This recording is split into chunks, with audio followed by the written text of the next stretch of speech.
Hello friends, இன்றைக்கி நம்ம பார்க்க போகிறது ஜாப்பனி அனிமி சீரீஸான Spy X Family season 1 episode 7 தான் இன்னைக்குள்ள வீடியோவில் பார்க்க போகிறோம். உங்களுக்கு இந்த வீடியோ பிடிச்சிருந்தது அப்படின்னா லைக் பண்ணிட்டு அப்படி மறக்காமல் நம்ம சேனலை சப்ஸ்கிரைப் பண்ணிருங்க. இந்த அனிமே உங்களுக்கு கொஞ்சம் குழப்பமாக இருக்கலாம். 2 கண்ட்ரியோட போகிற தடுக்கிறதுக்கு எதுக்காக ஒரு சின்ன பொண்ணு ஸ்கூலுக்கு போகணும் அப்படின்னு சொல்லி நீங்கள் கேட்கலாம். பட் எல்லாமே உங்களுக்கு போக போக புரிய வரும். ஸோ பொறுமையாக வாட்ச் பண்ணுங்கள். சரி வாங்க நம்ம வளவலன்னு பேசாமல் இன்னைக்குள்ள கதைக்குள்ள போகலாம். இன்னைக்கு நம்ம பார்க்க போகிறது spy X Family season 1 episode 7. என்னோட டார்கெட் டானவன் டெஸ்மன். ஈஸ்ட் அண்ட் வெஸ்ட்டுக்கு ரொம்பவே ஒரு ஆபத்தானவன். அவன் கிட்ட நான் நெருங்குறதுக்கு ஆனியாவை ஒரு எலைட் ஸ்கூல்ல ஜாயின் பண்ண வைக்கணும். 8 எஸ்டலா ஸ்டார் அவ கலெக்ட் பண்ணாதான் என்னால அந்த டானவனை நேர்ல மீட் பண்ண முடியும். ஆனியா அதை பண்ணிக்கிட்டு வரலான்னு டவுட் தான். சோ பிளான் பி வச்சிருக்கேன். டெஸ்மனோட பையன் கூட ஆனியா ஃப்ரெண்ட் ஆனா அவன் அவளை வீட்டுக்கு கூப்பிடும்போது ஒரு பேரண்டா நானும் கூட போய் ஆகணும். சோ என் டார்கெட்டை நான் நெருங்கலாம். ஆனா ஆனியா என்னடான்னா அவனை நேற்று அடிச்சிட்டா. இதுக்கப்புறம் என்னோட இந்த மிஷன் எப்படி போக போதும் அப்படின்னு நம்ம ஹீரோ யோசிக்கிறான். யோர் எந்திரிச்சு வரா சாப்பாடுலாம் நம்ம ஹீரோவே ரெடி பண்ணி வச்சிட்டா. ஆனியா என்ன தூங்கிட்டு தான் இருக்காளா நம்ம ஹீரோ கேட்கவும் ஆனியா அங்க சோகமா நின்றுட்டு இருக்கா. நேற்று நடந்ததெல்லாம் மறந்துட்டேன் வா அப்படின்னு நம்ம ஹீரோ கூப்பிடுறான். ஆனியா இப்ப டேபிள்ல உட்காந்துட்டு என்ன மன்னிச்சிருங்கப்பா அப்படின்னு சொல்லி ஆளவும் முடிஞ்சதை பத்தி பேசி எந்த பிரயோஜனமும் இல்ல. நம்ம இதுக்கப்புறம் நடக்க போறதை பத்தி பார்க்கலாம் அப்படின்னு நம்ம ஹீரோ சொல்லிட்டு மனசுக்குள்ள வேற ஒரு பிளானை யோசிக்கிறான். இன்னைக்கு நீ ஸ்கூலுக்கு போனோன்னு மறக்காம டீமியன் கிட்ட சாரி கேட்டுரு ஓகேவா அப்படின்னு நம்ம ஹீரோ சொல்லுவான். அவ்வளவு சரி ஓகேன்னு சொல்றா. இப்போ யோரோ நம்ம ஹீரோவும் அவங்கவுங்க வேலைக்கு கிளம்புறாங்க.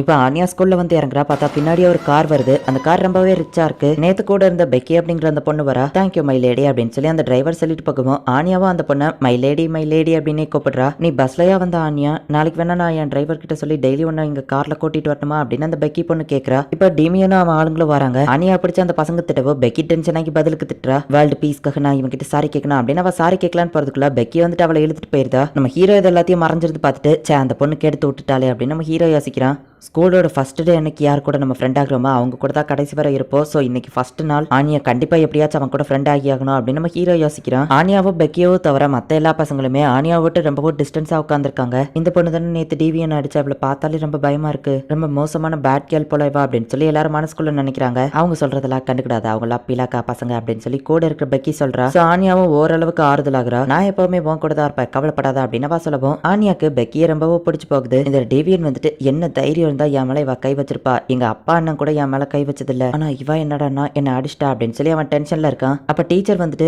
மாஸ்டர் டீமியன் அப்படின்னு அட்டெண்டன்ஸ் இருக்கவோ எஸ் அப்படின்னு அவன் சொல்றான். இந்த பொண்ணு ஒரு அப்படின்னு நம்ம மனசுல திங்க் பண்ணுவோம். ஆனியா திரும்பி பாக்குறா. டீமியன் ஆனியாவை பத்தி எதுவுமே நினைக்கல. இப்போ ஃபர்ஸ்ட் கிளாஸ் நடத்த ஆரம்பிக்கிறாங்க. பார்த்தா கொஞ்ச நேரத்திலேயே ஆனியா அப்படியே தூங்க ஆரம்பிக்கிறா. ஸ்கூலோட ஃபர்ஸ்ட் டே ஃபர்ஸ்ட் பீரியடே இந்த பொண்ணு தூங்குறா. நேத்து வர ஒரு பையனை அடிச்சிருக்கா அப்படின்னு சொல்லி டீச்சர் யோசிச்சுட்டு அங்க இருந்து கிளம்புறான். ஆனியா அடுத்து சயின்ஸ் கிளாஸ் நம்ம வெளியே போகணும் எந்தி அப்படின்னு சொல்லி பெக்கி எழுப்புறா.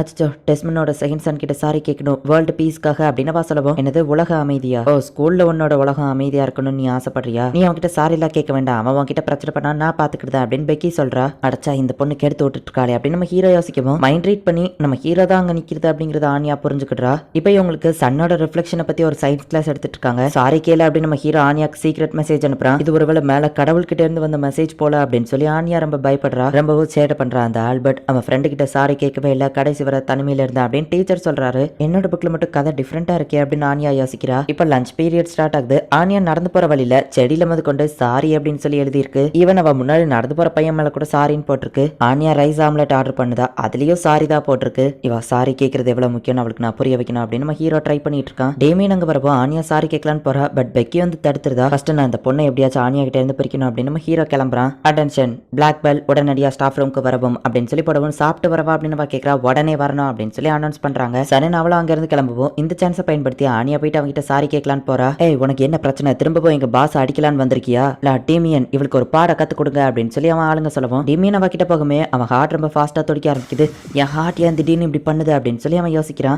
டீமியன் அவள் செமையா திட்ட போறாருன்னு நினைக்கிறேன். கண்டிப்பா அவளை கதற விட்டுருவாரு. கெட்ட கெட்ட வார்த்தையில பிடிச்சி திட்டுவாருன்னு நினைக்கிறேன் அப்படின்னு சொல்லி அவ கூட இருக்கிறவங்க நினைக்கிறத ஆனியா மைண்ட் ரீட் பண்றா. பாரு நல்லா கரடி மூஞ்சி மாதிரி இல்ல ரக்கூன் மூஞ்சி மாதிரி இருக்கு அப்படின்னு அந்த மத்த 2 பசங்களும் கிண்டல் பண்றதை மைண்ட் ரீட் பண்ணி அழ ஆரம்பிச்சு நேற்று நான் வேணும்னு அடிக்கல தெரியாம அடிச்சிட்டேன் மன்னிச்சிரு அப்படின்னு சொல்லவும் ஆனியாவோட ஃபேஸையும் அந்த கியூட்னஸையும் பார்த்து இப்ப டீமியன் மனசுல ஒரு மாதிரி பண்ண ஆரம்பிக்கு. என்னோட ஹார்ட் ஏன் வேகமா துடிக்குது? நான் இவ்வளவு லவ் பண்றேன்னா அப்படின்னு டீமியன் யோசிக்கவும் ஆனியா மன்னிப்பு கேட்கறா. பாஸ் உங்க ஃபேஸ் ஏன் சவப்பா இருக்குன்னு கேட்கவும் ஏன்னா நான் கோவமா இருக்கேன் அப்படின்னு டீமியன் சமாளிச்சுட்டு ஆனியாவை ஃபர்ஸ்ட்ல இருந்து இப்போ வரைக்கும் பார்த்ததை அவன் யோசிச்சு பார்த்துட்டு அவளோட கியூட்னஸ்னால இவன் ஹார்ட் ரொம்ப ஃபாஸ்டா துடிக்குது. இல்ல நான் இதை ஒத்துக்கிட மாட்டேன்.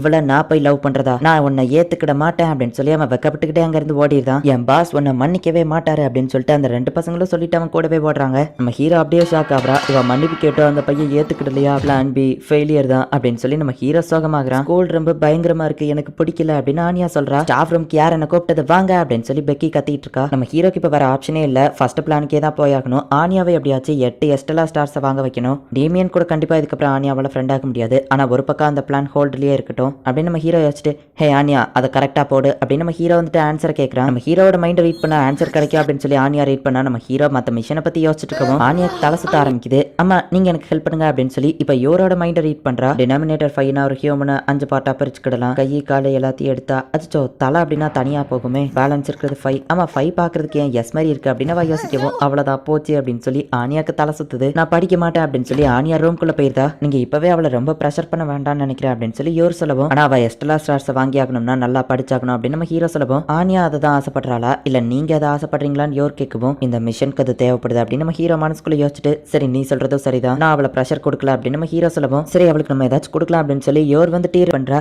ஹே ஆனியா உனக்கு பிடிச்ச கோகோ ரெடி பண்ணிருக்கோம் வா அப்படின்னு நம்ம ஹீரோ சொல்றான். பட் அவ ரெஸ்பான்ஸே பண்ணல. அப்பா நான் ப்ராமிஸ் பண்ணுறேன் ஸ்கூலில் நல்லபடியாக பெர்ஃபார்ம் பண்ணுவேன் அப்படின்னு ஆனியா சொன்னதை யோசிச்சு பார்க்குறா. ஆனியா அப்படி பண்ணுறதை பார்க்கும்போது எனக்கு என் தம்பியோட ஞாபகம் தான் வருது அப்படின்னு சொல்லி யோர் சொல்லவும், உடனே நம்ம ஹீரோ வந்துட்டு அவள் தம்பியை பற்றி விசாரிக்கிறான். நான் அவனுக்கு மேக்ஸ் சொல்லி கொடுத்ததை விட அவன் தான் எனக்கு அதிகமாக சொல்லி தருவான். ஒரு அக்காவா நான் தான் அவனை பொறுப்பாக பார்த்துருக்கணும். பட் அவன் தான் அவனுக்கு தெரிஞ்ச எல்லா விஷயத்தையும் என்கிட்ட வந்து சொல்லிக்கிட்டே இருப்பான். அவன் உண்மையிலேயே ஒரு ஜீனியஸ் தான். சும்மா இருக்கிற டைம் கூட எனக்கு ஹிஸ்ட்ரி கற்றுக் கொடுப்பான். எனக்கு காலம்புற அவன் தான் ஸ்கூலுக்கு எழுப்பியே விடுவான். இப்போ ஆனியாவை பார்க்கும்போது எனக்கு அவனை பார்த்த மாதிரியே தான் இருக்கு. ஆனியா செய்கிற தப்புகளுக்கு நம்ம அவளை திட்டுறதை விட அவள் செய்கிற நல்ல விஷயங்களுக்கு நம்ம அவளை பாராட்டணும்னா அவ செய்யறப்பாவா அப்படின்னு யோர் சொல்லவும், ஆமா அதுவும் கரெக்ட் தான் நம்ம ஹீரோ யோசிக்கிறான். இந்த மிஷனுக்காக தான் நான் ஒரு அப்பாவா அவகிட்ட நடிச்சுக்கிட்டு இருக்கேன். ஆனா இதை ஃபுல்லா கம்ப்ளீட் பண்ணணும்னா நான் அவளோட உண்மையான அப்பாவா மாறி ஆகணும் அப்படின்னு நம்ம ஹீரோ யோசிக்கிறான். உங்க ஃபேமிலி உங்க பொண்ணு விஷயத்துல நான் தேவையில்லாம எதுவும் தலையிடுறேன்னா அப்படின்னு யோர் கேட்கவும், இல்ல உனக்கும் இதுல ரைட்ஸ் இருக்கு, நீயும் இந்த ஃபேமிலி தான், நீ அவளோட அம்மா அப்படின்னு நம்ம ஹீரோ சொல்லவோ, சில சமயம் நான் இதை மறந்தே போயிருந்தேன் அப்படின்னு யோர் சொல்றேன். வெளியாளுங்க முன்னாடி இப்படி சொல்லிடுறா, அதுக்கப்புறம் இவ ஸ்டடிஸ் இதுக்கப்புறம் நீயே பாத்துக்கிட்டியான்னு கேட்கவும் யோரோ ஓகே அப்படின்னு சொல்றா. இந்நேரத்துக்கு என்னோட டார்கெட்டை குழப்ப சொல்லியிருந்தா எனக்கு நிறைய மெத்தட்ஸ் இருக்கு, நான் ஈஸியாவே அதை முடிச்சிருப்பேன். பட் உலக அமைதிக்காக அவன்கிட்ட இருந்து நான் இன்ஃபர்மேஷனை கலெக்ட் பண்ணணும். ஒரு ஸ்பையா நான் ஃபர்ஸ்ட் அதுக்கு பொறுமையா இருந்தாகணும் அப்படின்னு நம்ம ஹீரோ யோசிச்சுட்டு இருக்கும்போது இப்ப டைம் ஆயிடுச்சு. எங்கப்பா ரொம்ப டைம் ஆயிடுச்சு அப்படின்னு யோசிச்சு சொல்லவும், நான் போய் ஆனியா கிட்ட பேசுறேன் அப்படின்னு நம்ம ஹீரோ போறான். ஆனியா உன்னோட ஸ்பை கார்டன் போடுற டைம் ஆயிடுச்சு, நீ அதை பார்த்துட்டு கூட ஹோம்ஒர்க்கை முடிக்கலாம் நம்ம ஹீரோ உள்ள போனா. பார்த்தா ஆனியா படிச்சுக்கிட்டே இருந்துட்டு அப்படியே டேபிள்ல தூங்கிருக்கா. இதை பார்த்து நம்ம ஹீரோ இம்ப்ரெஸ் ஆகுறான். நான் உனக்காக உன் ஸ்பை கார்டனை ரெக்கார்ட் பண்ணி வைக்கிறேன் அப்படின்னு சொல்லி நம்ம ஹீரோவில் பெட்ல போடவும், அம்மா வேண்டாம் அப்பாவை கொன்றாதீங்க அப்படின்னு சொல்லவோ, இவ என்ன கனவு காண்கிறாளோ அப்படின்னு நம்ம ஹீரோ கிளம்புறான். உண்மையான ஒரு ஃபேமிலி கூட வாழ்ந்தா எப்படி இருக்கும் அப்படின்னு நம்ம ஹீரோ யோசிக்கிறான். யோரோட தம்பியை காமிக்கிறாங்க. வெளியூர்ல வேலைலாம் எப்படி போச்சு அப்படின்னு சொல்லி யோரோட தம்பியை பார்த்து அவன் கேட்டுட்டு, பார்ட்டி ரொம்பவே நல்லபடியா போச்சுன்னு சொல்லவும், பார்ட்டியில என் அக்கா எப்படி இருந்தா அப்படின்னு சொல்லி அவன் கேட்கறான். உன்னோட சிஸ்டர் ரொம்ப நல்லா இருக்கா, சும்மா சொல்லக்கூடாது, உன் சிஸ்டரோட ஹஸ்பண்டும் நல்லவர் தான் அப்படின்னு அவன் சொல்லவும், என் சிஸ்டருக்கு கல்யாணம் ஆயிடுச்சா அப்படின்னு சொல்லி அவன் ஷாக் ஆகுறான். இந்த இடத்துல இந்த எபிசோட் முடியுது. யோரோட தம்பி அவன் மேல ரொம்பவே பாசமா இருக்கான் அப்படின்னு சொல்லி தெரியுது. பட் யோருக்கு கல்யாணம் முடிஞ்சிருக்கு அப்படிங்கிறது இன்னும் அவனுக்கு தெரியாது. இதை கேட்ட உடனே அவன் ரொம்பவும் ஷாக் ஆகுறான். என்ன நடக்குது அப்படிங்கறது நெக்ஸ்ட் எபிசோட் பார்த்து தெரிஞ்சுக்கோங்க. அண்ட் உங்களுக்கு இந்த வீடியோ பிடிச்சிருந்தது அப்படின்னா லைக் பண்ணிட்டு அப்படி மறக்காம நம்ம சேனலை சப்ஸ்கிரைப் பண்ணிருங்க. தேங்க்யூ ஃபார் வாட்சிங். Bye guys. நெக்ஸ்ட் எபிசோட்ல மீட் பண்ணலாம்.